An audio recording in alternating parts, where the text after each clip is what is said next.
પછી આપણો માથાનો એક વાર લઈએ, એના ઊભા 4 ફાળિયા કરીએ, આમ ટુકડા નહીં, વર્ટિકલ, અને એમાંનો એક ટુકડો, એક વારનો એક ફાચડો લઈને એનાથી વાવ ઉલેચીએ, અને જેટલા સમયમાં ઉલેચી જાય પછી માનવ દેહ મળે. વિચારીએ આપણે, એ માનવ દેહ પ્રભુએ આપણને આપ્યો છે. અમારા ગુરુ સ્વામીજી તેઓ કહેતા કે માનવ દેહ ભગવાને આપણને સર્વ પ્રકારે સુખી થવા આપ્યો છે, અને સુખ એ તો માનવનો જન્મસિદ્ધ અધિકાર છે. સ્વામીજી એવું કહેતા. સુખ પ્રાપ્ત કરવું કેવી રીતે? આપણે છેક ભારતથી હજારો કિલોમીટર ખેડીને અહીંયા આવી ગયા સુખી થવા માટે. કોઈ બાળકોની લાઈફ થઈ જાય, આમ થઈ જાય, તેમ થઈ જાય, બધું હરખું ગોઠવાઈ જાય. સારી ભાવના છે, આવવું જોઈએ, સુખી થવું જ છે આપણે. પણ ખરેખર સુખ કોને કહેવાય? મર્સિડીઝ મને રોલ્સ રોયસમાં કરવું એને સુખ કહેવાય? એટલે બોસ સ્વામીએ કહ્યું, પેલાની વાત કરી. અમારા ગુરુ યોગીબાઈ બહુ કહેતા એ વાત. બોસ સ્વામીએ કહી ને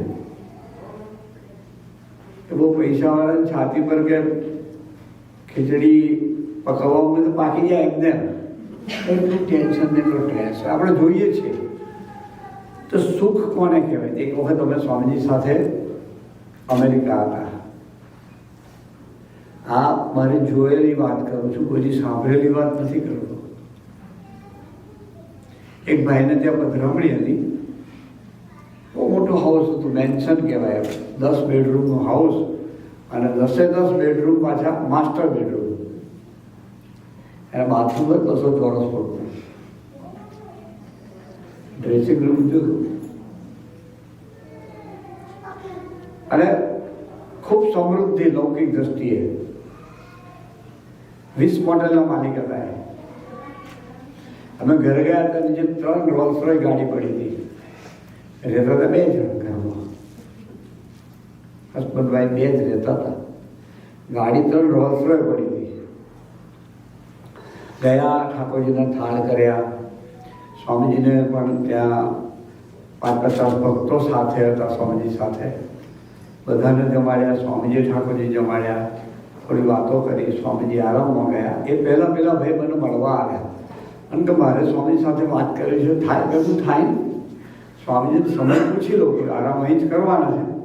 પછી સ્વામીજી શું આપણને કહે છે. એટલે સ્વામીજી સ્વામી કે એવું કહો 3:30 વાગે આવે, ઠાકોરજી 3:30 જાગે, ઠાકોરજી પાસે આપણે બેઠા છીએ, પછી એમની સાથે બેસી લઈશું એમ. સ્વામીજી લગભગ 2:30 વાગે આરામમાં ગયા. 3:30 આરામમાંથી બહાર આવ્યા.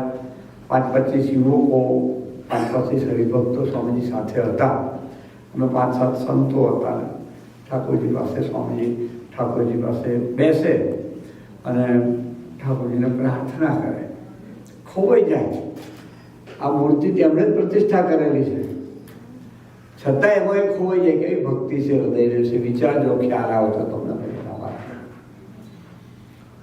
પછી પેલા ભાઈ આવે, એટલે મેં કહ્યું સ્વામીજી પેલા ભાઈ આવ્યા છે, એની સાથે આપણે બેસવાનું છે. આમ બધા બહાર જઈએ, હવે આસન પર બિરાજમાન થાવ. પેલા ભાઈને હું ખુરશી લાવ્યા, કોઈ સાથે બેસે. તો કે બરાબર છે, બધા બહાર જાય, પણ તું મારી સાથે બેસજે. પેલા ભાઈ આવ્યા, એમણે કહ્યું કે સાધુ મારી સાથે બેસે. તો કઈ વાંધો નહીં, બેસ, સાધુ બેસે, કઈ વાંધો. બધાને બહાર કાઢ્યા, બહારને સ્ટોપર મારી. પેલા ભાઈએ સ્વામીજીને પોતાની વાત કરવાની શરૂઆત કરી. સ્વામીજી ભગવાનની ખૂબ કૃપા છે, આપ જેવા શબ્દોનો ખૂબ આશીર્વાદ છે. 20 મોડેલ છે, 10 મોડેલ પેડ થઈ ગઈ છે. ધંધાવાળો છે તો તમને સમજ પડશે આ વાત. 10 મોડેલનું મોર્ગેજ ભરવાનું નથી, 10 મોડેલનું ભરાઈ ગયું, બધું ટોટલ જ. બધી મોડેલ હોલિડે ઇનથી ઉપરની ફ્લેગ વાળી છે, અને 250-300 રૂમથી વધારે રૂમોની મોડેલ છે બધી. આપની કૃપાથી ખૂબ સારો બિઝનેસ ચાલે છે. એક દીકરો છે, એક દીકરી છે. દીકરો ડૉક્ટર છે, $4-4.5 લાખનું પેકેજ છે. પછી એવો પોતાની પ્રેક્ટિસ ચાલુ કરવાનો છે, પ્રેક્ટિસ વેચાતી લેવાનો. અને અમારું અહીં કલ્ચર એવું છે કે આપણા દેશમાં તો કેવું કે બાપના ધંધા પર છોકરો બેસે જ, ભણીને પણ બેસે, ધંધો આગળ ચલાવે. અહીં કે મારા ધંધામાં ઇન્ટરેસ્ટ નથી એટલે એને ભણવામાં હોશિયાર હતો, ડૉક્ટર થયો, સારો ડૉક્ટર થયો. એની સાથે કોઈ દીકરી ભણતી હતી કારી, એની સાથે લગ્ન કર્યા છે ને, એનો પણ અફસોસ નથી કે કલ્ચર જ એવું છે. દીકરી પણ એક છે, એ આઈટી એન્જિનિયર છે કે એને પણ $1.5 લાખ મળે છે, કમાયેલા છે. એની સાથે પણ એક દોરીઓ ભણતો તેની સાથે એ ગઈ શકે. એનું દુઃખ નથી કે પણ કહીને એટલું બધું રડ્યા એ ભાઈ. સ્વામીજી પોતાના ઉપવસ્ત્ર ગાતરિયાથી આંસુ લૂછતા હતા. હું તમારે ટીસ્યુ બહુ ટીસ્યુ લઈને આપ્યો, બોક્સ સાથે મૂકી દીધું, પાણી લઈને પાણી પીવડાવ્યું. મૂકી તો વાત થયું, રડતા નહીં. સ્વામીજીને પેટ છૂટી વાત બધી કરજો. એટલે પછી કે પણ સ્વામીજી મારી ઉંમર 60 વર્ષની છે, મારા ઘરવાળાની ઉંમર 58 વર્ષની છે, પણ છેલ્લા 1.5 વર્ષથી એ બંડી છે કે તમારે જો નથી ભાવતું છૂટા થવું છે કે. ફરી એટલું રડ્યા કે ડિવોર્સ લેવા છે, એટલું બધું રડ્યા. ફરી પાણી પીવડાવ્યું. સ્વામીજી તો એટલા બધા પ્રેમથી એની વાત સાંભળે, એના આંસુ લૂછે. પછી એમણે બધી વાત કરી કે સ્વામી કે બીજું કંઈ કહેવું છે? તો કે ના. તો કે મારી એક વાત માનશો? તો 2 વાત માનશો? હા કે સ્વામીજી આપ કહેશો એમ કરીશ. કંઈથી 1 કલાકના અંતરે દર રવિવારે બધા સત્સંગ કરે છે, તમે જશો? તમે 2 જણ તમારે આવવા જવાનું 1 કલાક 2 કલાક કે 2 કલાક ત્યાં 4 કલાક દર રવિવાર કાઢજો.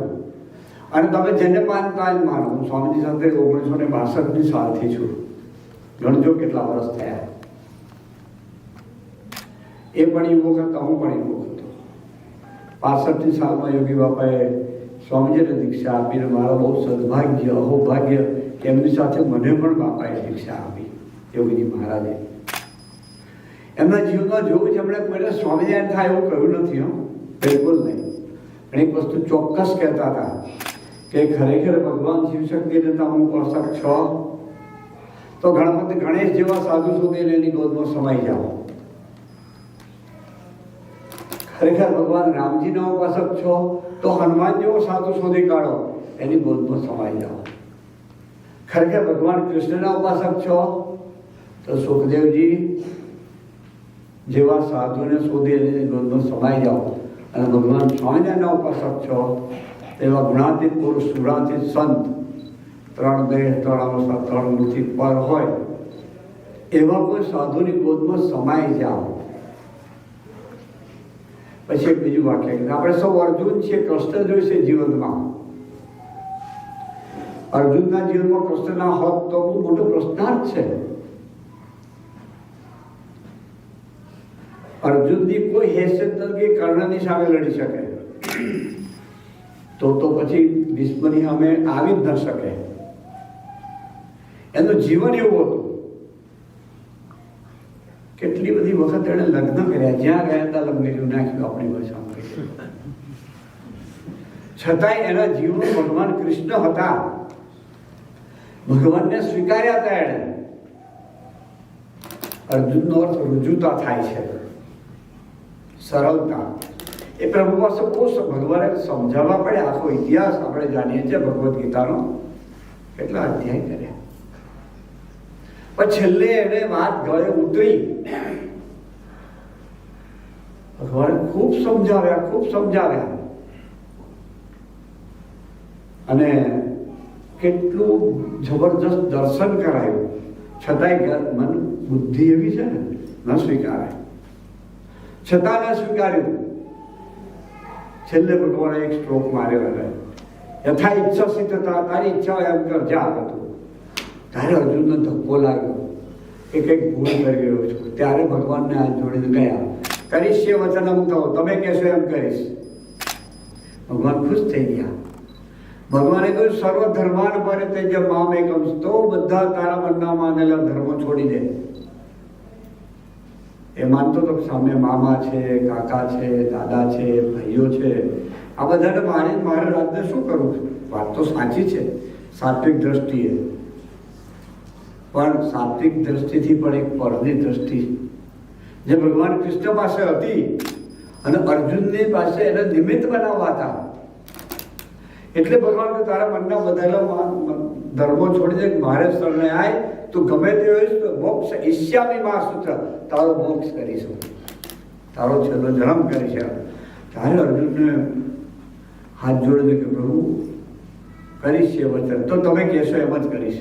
ત્યારે ભગવાન ઉઠાવ ગાંડીવ મૂકી દીધું, તું નીચે, અને બધા મારવામાં મરેલા જ છે, તારે ખાલી નિમિત્ત થવાનું. એમ આપણા જીવનમાં કોઈ જો કૃષ્ણ ન હોય તો આપણા કુરુક્ષેત્રનો અંત નહીં આવે. મલ્ટી મિલિયનર હશે તો શું થઈ ગયું?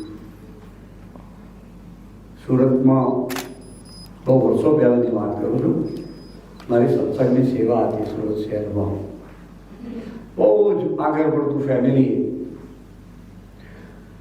કરોડોપતિ. ફોન પર વાત કરતા કરતા ડરી પડ્યા, શું કરવાનું? 3 મિલના માલિક હતા, કરવાનું શું? અને ત્યાં આપણા પ્રારબ્ધને ટાળનાર કોઈ કૃષ્ણ સમાજ સારથી જોઈએ ને નહીં હોય તો ક્યારે સુખી નહીં થવાય. ગમે એટલા પૈસા હશે, ગમે એટલી સમૃદ્ધિ હશે. એટલે પેલા ભાઈને સ્વામીજી કહ્યું તમે જેને માનતા હોય એને માનો, પણ એક આ સત્સંગ સભામાં જજો અને બીજો નિયમ લો, 20 મિનિટ આ ઠાકોરજીને સંભાળીને સ્વામિનારાયણ મંત્રનો જાપ કરજો સવાર સાંજ 2 ટાઈમ. આજે સુખેથી એ કુટુંબ જીવે છે. હું 10 વર્ષ પહેલાની વાત કરું છું. પેલો પ્રશ્ન સોલ્વ થઈ ગયો. બાકી મન મોતીને કાચ કહેવત છે આપણે ત્યાં, તૂટે પછી હંધાય નહીં, તિરાડ રહે જ. અત્યારે પેલું ઘણા પ્રકારના શોધાયા છે, પણ તિરાડ ઘૂસાય એવું પેલું એક નથી શોધેલું. ત્યાં સંત સંકલ્પ કરે ને, અને ખરેખર એવા જે ભગવાનના અખંડ ધારક સંત હોય, આપણને 4 પ્રકારના પ્રારબ્ધ વર્ગેલા છે. પ્રભુ માનવ દેહ આપે છે. પહેલું દેહનું પ્રારબ્ધ, કેવા ભયંકર રોગ, ગમે એટલી દવા કરાવવાનો, નો ડાઉટ ગમે ત્યારે મરવાનું છે જ, પણ અચાનક જ થાય એને પ્રારબ્ધ કહેવાય. અકસ્માત થાય એને પ્રારબ્ધ કહેવાય. આવો ભયંકર રોગ આવે અને પ્રારબ્ધ કહેવાય. પણ ભગવાનના અખંડ ધારક સંત સંકલ્પ કરે ને તો ગમે તેવું ભૂંડું પ્રારબ્ધ રૂડું થાય. 1983ની સાલની વાત, ફરી એક સુરતનો પ્રસંગ કહું. ત્યાં લંબે હનુમાન રોડ પર એક રામભાઈ પટેલ કરીને ઉમરાના પટેલ રહેતા હતા, ડાયમંડનો બિઝનેસ. અમે એમને ફુવા કહેતા હતા. એટલે એમને ત્યાં હું રહું અને સત્સંગની એક્ટિવિટી કરું. હું ગયો, સ્વામીજીનો પ્રોગ્રામ 5 દિવસ પછી સુરત નહોતો, એટલે હું બધાને મળીને કાર્યક્રમ ગોઠવી દઈએ. એટલે હું થોડો 5 દિવસ વહેલો ગયો. ત્યાં હું પહોંચ્યો ઘરે, તો ફુવાની આંખમાં આંસુ સાથે મારી પાસે કે શું થયું? પણ તમે રડો છો શાના માટે? તો કે ગઈકાલે ડૉક્ટરે કહ્યું કે અહીંયા ગાંઠ એક છે, અંદર એક કેન્સર નહીં છે. કે ફુવા રડવાનું નહીં. આપણો માલિક જબરજસ્ત છે, ધરતી પર છે, ઉપર નથી. પણ આપણી મુશ્કેલી છે કેવી છે કે નીચેવાળો મનાતો નથી, ઉપરવાળો દેખાતો નથી. આ રામાયણ એની છે. ભગવાન અખંડ ધારક સંત એની વિશે જો ખરેખર હેત થઈ જાય, પ્રીતિ થઈ જાય, પ્રેમ થઈ જાય, કાં મનાઈ જાય તો સરળ પ્રકારે સુખી થવાય. તો સ્વામીજી 2-4 દાડા પછી આવે જ છે ને, આપણે પ્રાર્થના કરશું, ચિંતા ના કરતા. 5 દિવસ પછી સ્વામીજી આવ્યા. ફુવાને લઈ ગયો સ્વામી પાસે. ફુવા છે રામ ફુવા અમે કહેતા એને અહીંયા ગાંઠ છે. ડૉક્ટરે કહ્યું તે વખતે કીમોની એની રિસર્ચ થયેલી નહોતી. અત્યારે તો ખૂબ ટેકનોલોજી વધી ગઈ છે. રેઝ લેવાના કહે છે ડૉક્ટર. એટલે ફુવા સ્વામીજીની સામે ઊભા હતા, હું નીચે બેઠો હતો. તો સ્વામીજીને પગે લાગવા ગયા એટલે સ્વામીજી માથા પરથી હાથ પર અહીંયા હાથ ફેર્યો ગાળા પર. પછી મને કહે કશું છે જ નહીં, ટેસ્ટ કરાવી લે કે. અને પેલા ડૉક્ટરે બાયોપ્સી કરી. સ્વામીજી એક બાજુ કશું છે નહીં. આપણે સ્વામીજી અહીંથી પધારે પછી ફરી ટેસ્ટ કરાવી લો ને. 4 દાડા સ્વામી રોકાવાના, 5મે દાડા આપણે ટેસ્ટ કરાવી લેવાનો. સ્વામીજી ગયા પછી એ જ ડૉક્ટર પાસે ગયા. એની પાસે જ એક્સરે ને લેવડાવ્યો. ગાંઠ હતી જ નહીં. ડૉક્ટર કે આમ થયું, કેવી રીતે થયું?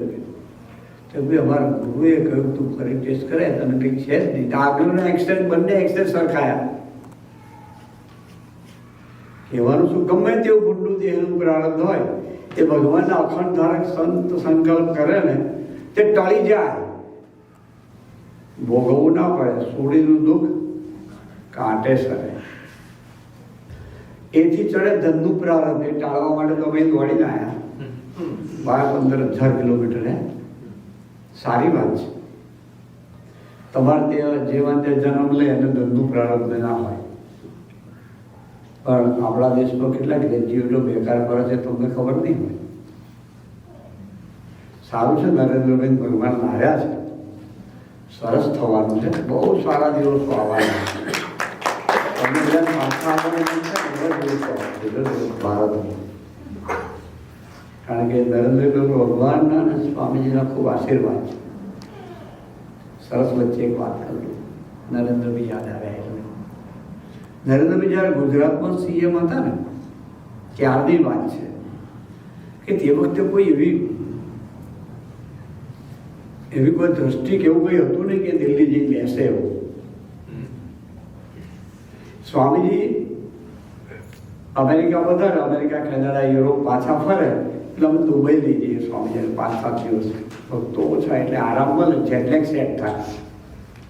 સ્વામીજીની રીત કેવી હતી કે આવે એટલે બીજે દર કામ ચાલુ કરે, આરામ ના કરે. ઉંમર થઈ ગઈ એટલે ત્યાં દુબઈમાં સ્વામીજી બેઠા હતા. એટલે સહજ બોલ્યા કે ભારતના 16 ટુકડા થશે. એક સગરા સેવક હતો એને કહ્યું સ્વામી તો ભગવાન રામ, ભગવાન કૃષ્ણ, ભગવાન સ્વામી શું કરશે કે 16 ટુકડા થશે તો. એટલે સ્વામીજી ખૂબ હસ્યા. પછી એક વાક્ય બોલ્યા સ્વામીજી કે ભગવાન રામ, ભગવાન કૃષ્ણ, ભગવાન સ્વામિનારાયણ હવે એવું કરશે કે દિલ્હીની ગાદી પર એક એવી વ્યક્તિને લાવશે કે જે ભારતને ખૂબ ગુરુ સ્થાન ઉપર લઈ જવા પ્રયત્ન કરશે. પ્રભુ એને નિમિત્ત બનાવશે અને ભારતીય પ્રજાને, હિન્દુઓને ખૂબ સુખી કરશે. તો પેલો ચોગરાટ હતો. સ્વામી કોઈ ભાજપમાં એવો દેખાતો નહીં, કોંગ્રેસમાં એવો દેખાતો નહીં. ત્યારે સ્વામીજી આમ એકદમ મસ્તીથી બોલ્યા આપણા નરેન્દ્રભાઈ છે ને દિલ્હીની ગાદી પર અને એ ભારતને આપણે જોઈએ છે આજે વસ્તુ બની રહી છે. વાત ચાલતી હતી આપણી, એ વાત ચાલતી હતી ધનના પ્રારબ્ધની વાત ચાલતી હતી. એના પતી ગયા હતા. એ પ્રારબ્ધ ટાળવા માટે સંત સંકલ્પ કરે તો રંગ હોય તો રાજા થાય. કેટલા એવા પ્રસંગો છે. એ તો ઠીક છે કહ્યું એમ તમારા દેવા જેવા ત્યાં જન્મ લે તેને પ્રારબ્ધ ના ભોગવું, પણ એથી વિશેષ ચડે મનનું પ્રારબ્ધ. આ વાત સમજવા જેવી છે. મનમાં રહેલી હઠ, માન, ઈર્ષા, કામ, ક્રોધ, લોભ, મોહ, મત્સર, રાધા, તૃષ્ણા, અહંકાર, મમત્વ, મમતા એ બધું કોણ ટાળશે? કોઈ સાધનાથી ટળતું નથી. ઇતિહાસ એવું કહે છે આપણો, ભારતીય સંસ્કૃતિનો ઇતિહાસ એવું કહે છે કોઈ સાધનાથી મનની વાસના જતી જ નથી. વાસના ના જાય તો અહંકાર તો ક્યારેય જાય. વાસના આબુ જેવડો પહાડ છે, અહંકાર છે ને હિમાલય જેવડો પહાડ છે. એ ક્યારેય ના ટળે. તમને શાસ્ત્રનો દાખલો આપીને વાત કરીશ કે શાસ્ત્રમાં વાત છે. આ નારદજી ભગવાનનું મન કહેવાય. એમણે જ્યારે અમરીશ રાજાની દીકરીનો હાથ જોયો, મોઢું નહોતું જોયું, હસ્તરેખા જોઈ, એમને વિચાર પરણવાનો આવ્યો, તો એને વિચાર આવ્યો ક્યાંથી? ભગવાનના કૃપાપાત્ર હતા. પ્રભુએ રાતે દર્શન તો નારદ ત્યાં શું વિચાર્યું? ઇતિહાસ એવું કહે છે, મારા મોઢાની મારા ઘરની વાત નથી કરતો. પછી તો ભગવાને એની રક્ષા કરવા માટે વાંદરાનું મરકટનું મોઢું બનાવી દીધું. લગ્ન કરવા ગયા તો વિચારે વાસના કેમ ટળી નહીં? એવી જ વાત પરાશર મુનિની 60,000 વર્ષ તપ કર્યું. વાંચેલીઓને ક્રીડા જોઈને વિચારે આપણે તો આવું કશું કર્યું નહીં.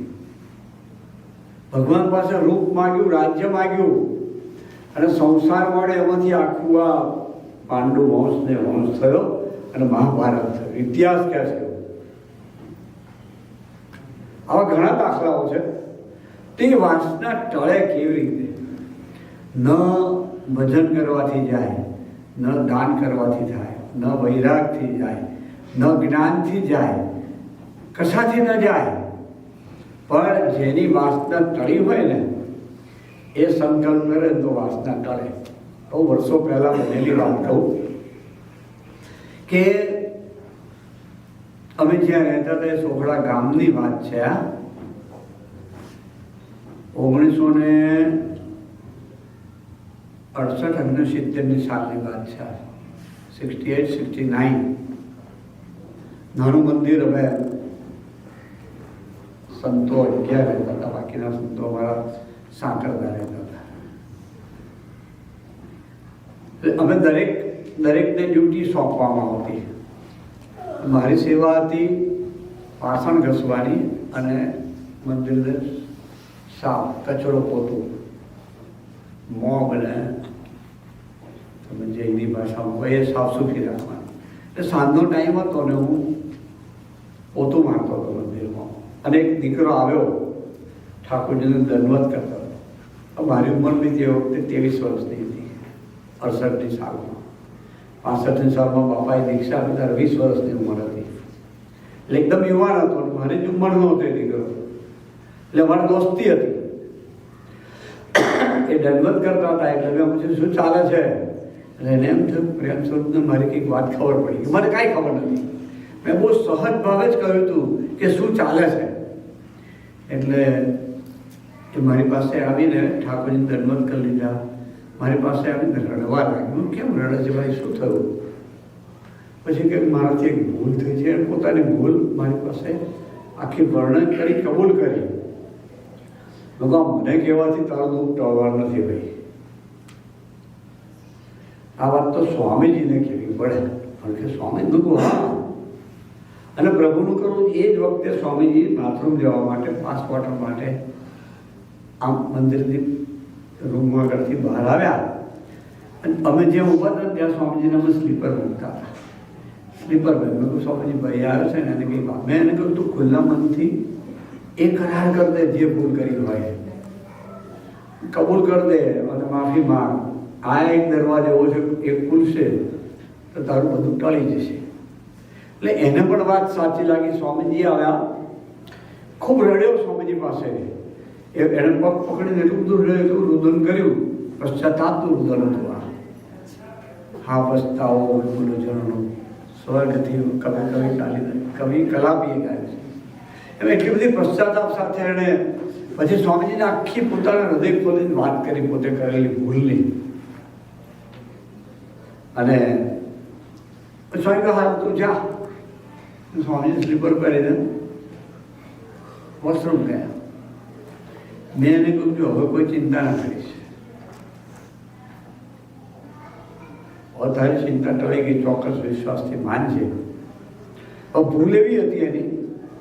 આ વાત તો લગભગ કેટલા વર્ષ થયા છે?